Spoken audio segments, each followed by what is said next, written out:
nada para hacer, ¿no? Más que someterme a lo que la institución define. Bueno, yo sé que es difícil y que a veces pareciera que es así, ¿no? Acá hacen así. Sienten con la cabeza. Pasá a la siguiente, por favor. Bueno, y por ese motivo es que a mí me parece que el concepto de trayectoria es súper potente para pensar el acompañamiento, porque si la trayectoria es institucional, es que podemos recrear espacios de acompañamiento una y otra vez, aunque todavía esté como muy marcado ese dispositivo moderno que nos dice que en primer grado 6 años, en segundo tal, que hay que tener tales ¿no?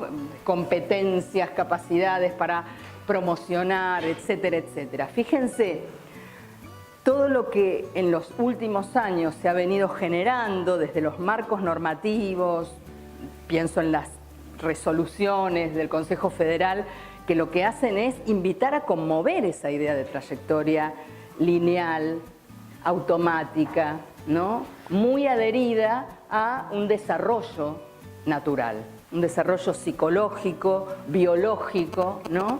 Y ahí a veces vamos los psicólogos y no, por supuesto acá las colegas, pero nos solicitan unos diagnósticos que definan una identidad que generalmente nos preocupa y entonces aparece la categoría o el diagnóstico que le da nombre a un retraso, pero siempre pensando y recortando al sujeto y casi dejando en la invisibilidad qué pasó en la relación entre ese sujeto y las instituciones que lo albergaron o que lo rechazaron o que le dieron más oportunidades o menos, ¿no? ¿Cuáles fueron esos espacios de acompañamiento? Ahí es donde me parece que es interesante pensar que la trayectoria no es parte de una biografía individual, no se solapa con la idea de biografía individual, por supuesto no es lineal, ¿sí? No responde a etapas o pasos prefijados, como decíamos hace un rato con el juego de la oca, ¿no? La trayectoria es un recorrido en situación y es posible de ser narrada. Y en esa narración, quienes a veces trabajamos desde la narración de las biografías individuales y de las trayectorias escolares, aparece una manera de pensar el paso por las instituciones que a veces no nos imaginamos, que hay que detenerse a escuchar, ¿no? Hace unos años trabajábamos en el Infod con directores de superior, de institutos, y les dábamos un ejercicio entre encuentro y encuentro y era que entrevistaran a estudiantes a punto de recibirse y que les preguntaran acerca de cómo había sido su ingreso al instituto. ¿Qué les había pasado en ese momento de su trayectoria formativa?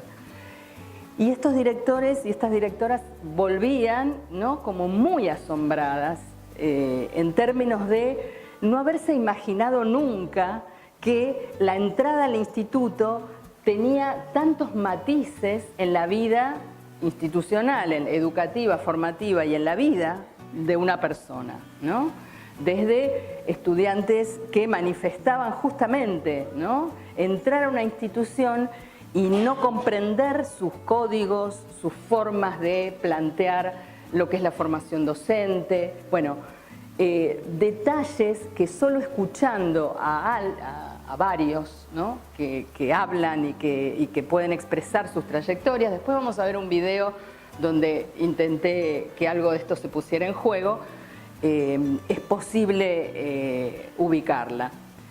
Por supuesto que lo que hace, y entonces ahí se vincula trayectoria con otro concepto que es el de identidad, ¿sí? Que es un concepto, yo les diría, que está cuestionado casi en todos los campos disciplinares. El concepto, ¿qué es la identidad? ¿No? ¿La identidad es un estado fijo? ¿Se alcanza, se termina, ¿no? de armar una identidad ya cerrada? Bueno, algunas teorías psicológicas o incluso biológicas terminan como dando la idea de que sí, que hay un estado fijo al cual llegamos y que cierra una identidad. Desde las ciencias sociales en general y la filosofía también, la identidad aparece en realidad como una identidad narrativa. Somos quienes vamos diciendo que somos, ¿no? Quienes vayan al analista saben de esto. Quienes vamos al analista sabemos, ¿no?, que podemos tener unos hechos incontrastables, ¿no?, que nos hicieron nacer en tal lugar, en tal familia, nos nombraron de tal manera, eso está. Ahora, ¿cómo narramos esa historia? ¿Cómo la contamos? Y cómo nos la apropiamos va a definir, ¿no?, cosas muy, muy diversas. Y entonces ahí me parece de vuelta, ¿no?, que cómo interrogamos el concepto de identidad, y no lo puse acá, pero muy pegadito a la cuestión de los diagnósticos. Hay un material muy interesante que seguro lo conocés, que es un material que usábamos en el Ministerio hace unos años, que generó la Comisión Nacional de Salud Mental, que se llama El uso inapropiado de los diagnósticos en la escuela. Y donde advierte justamente esto, ¿no?, cómo a veces nuestros aparatos ¿no?, psicológicos, psicopedagógicos o propios del trabajo social, categorizan y quieren encerrar a alguien en una identidad, cuando en realidad esto no es posible. En todo caso, un diagnóstico ofrece, ¿no?, algunas líneas, aproximaciones para pensar cómo ayudar a alguien, pero no para categorizarlo. Llegó una paciente adulta con un diagnóstico de psicosis y ella me dijo: mira, a mí no me gusta venir al psicólogo, y te digo por qué, porque yo no soy mi diagnóstico. Tal cual, ¿no? Ella no era su diagnóstico, y escuchar a alguien supone justamente, ¿no?, moverse de ahí. ¿Y a quién miramos? Definir a quién miramos. Pasa la otra. Bueno, ¿qué decirles de esta escuela? ¿Qué dicen ustedes de esta escuela?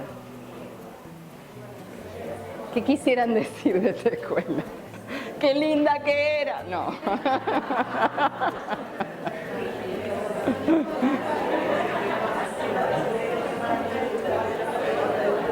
¿Existe esta escuela? No. Sí, por ahí dicen que sí. Fíjense, ¿no? Sí, no. En nuestras cabezas.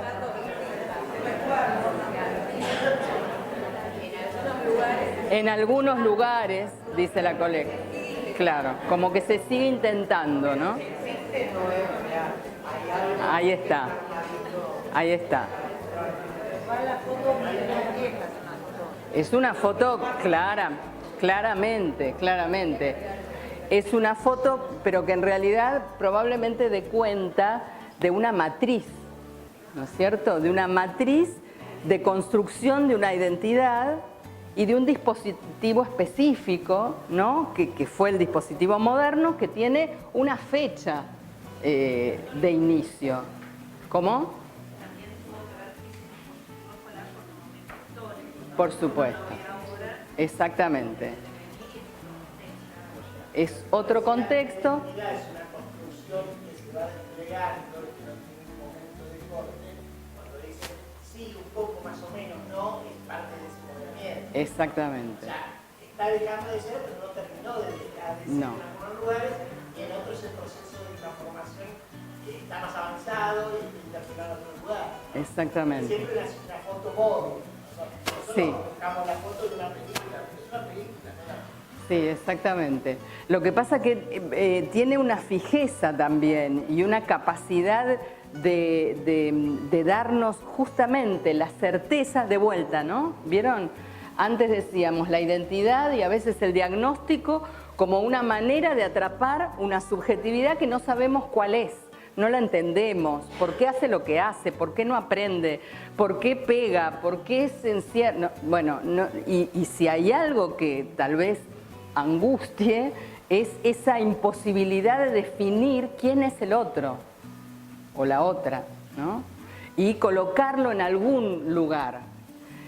Tal vez con las instituciones nos pase esto, ¿no? Por supuesto que esta foto está inscrita en un tiempo histórico, tiene que ver con un proyecto político, tiene que ver con unas normas y unas maneras de pensar a estos niños, estas niñas en sus hogares, en sus familias, en otros espacios, ¿no? En los que era posible, bueno, sostener de algún modo esta idea de homogeneización, ¿no? O de que, bueno, todos somos idénticos y transcurrimos entonces por una misma trayectoria, ¿no? La trayectoria única como modo de concebir la escolarización.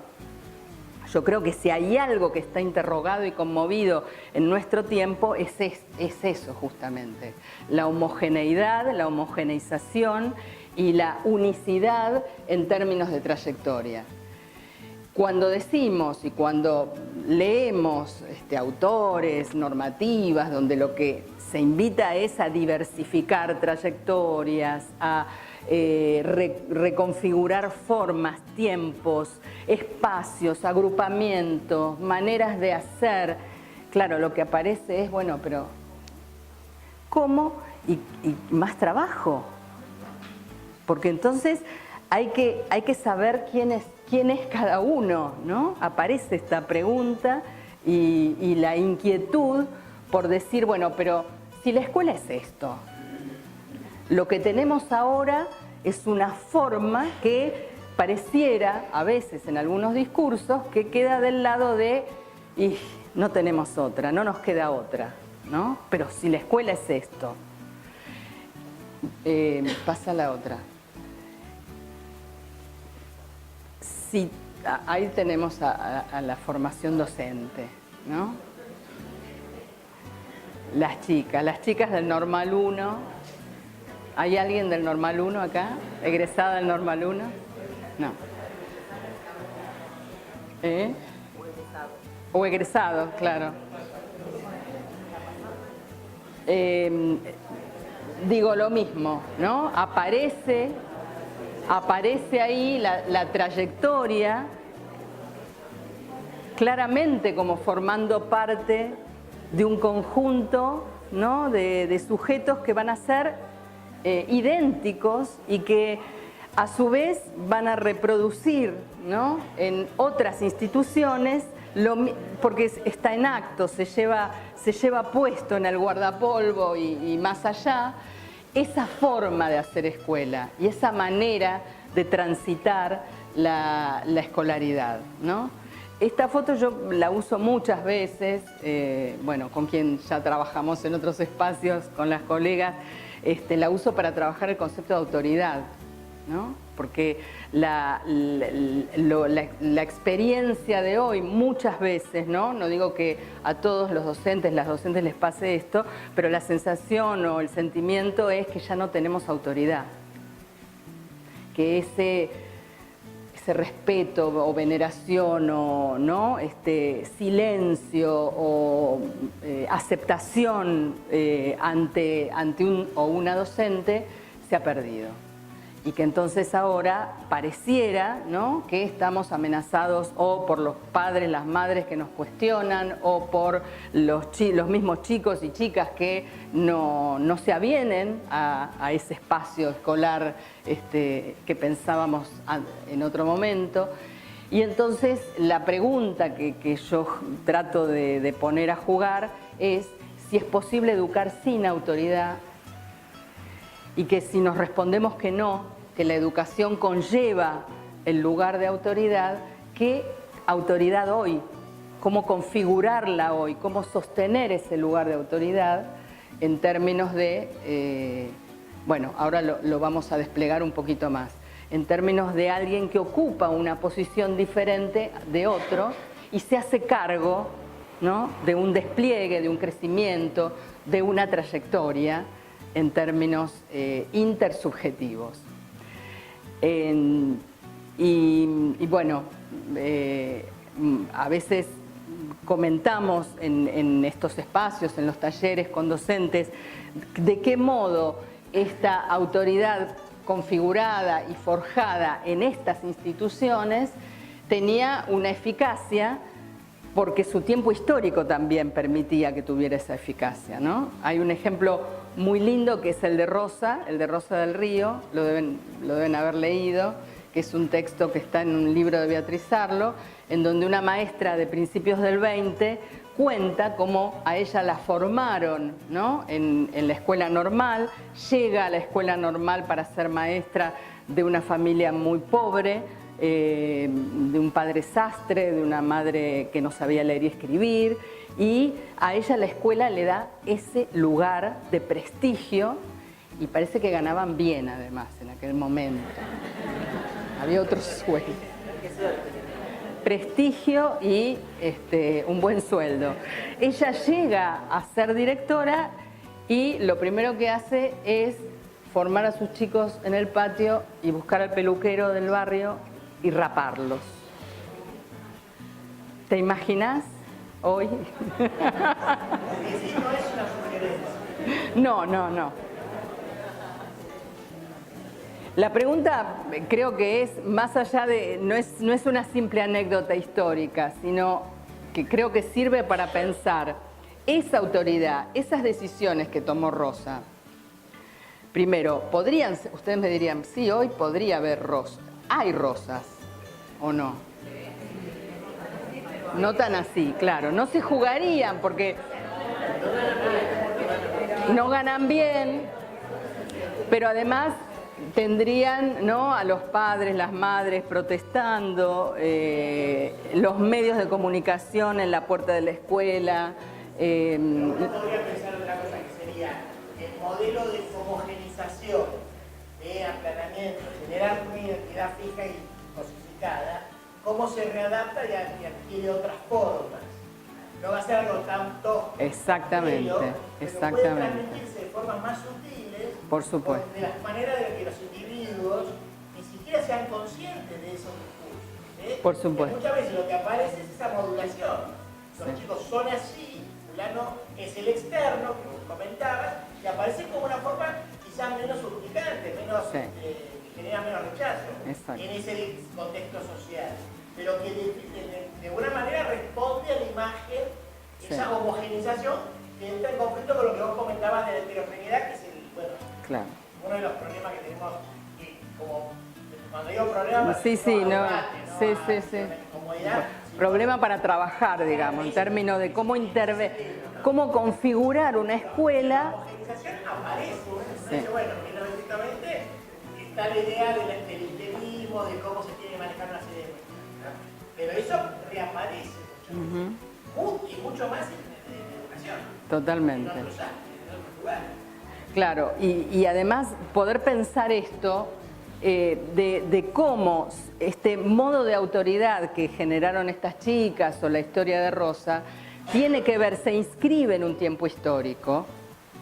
Y cuando digo tiempo, época histórica, no estoy diciendo solamente las transformaciones sociales, los modos en que la familia se transforma y a veces se deshace, ¿no? Hoy, cuando decimos este chico está solo, o esta chica está sola, no tiene adulto, sino también en políticas y en marcos normativos que le dan lugar a otras formas de ejercicio de la autoridad, de concebir las trayectorias, de pensar el acompañamiento, ¿no?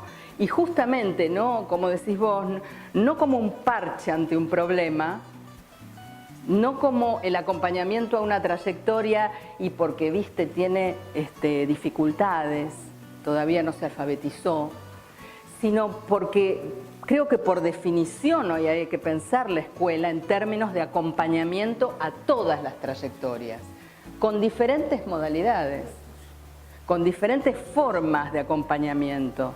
Probablemente las maneras que nos damos de pensar la heterogeneidad van a tener que ver con cómo luego creamos esos espacios de acompañamiento. Si la heterogeneidad es un obstáculo, ¿no? En esta época probablemente acá no fueron todos, a esta escuela no fueron todos. No teníamos ley no teníamos obligatoriedad de la escuela secundaria, ¿no?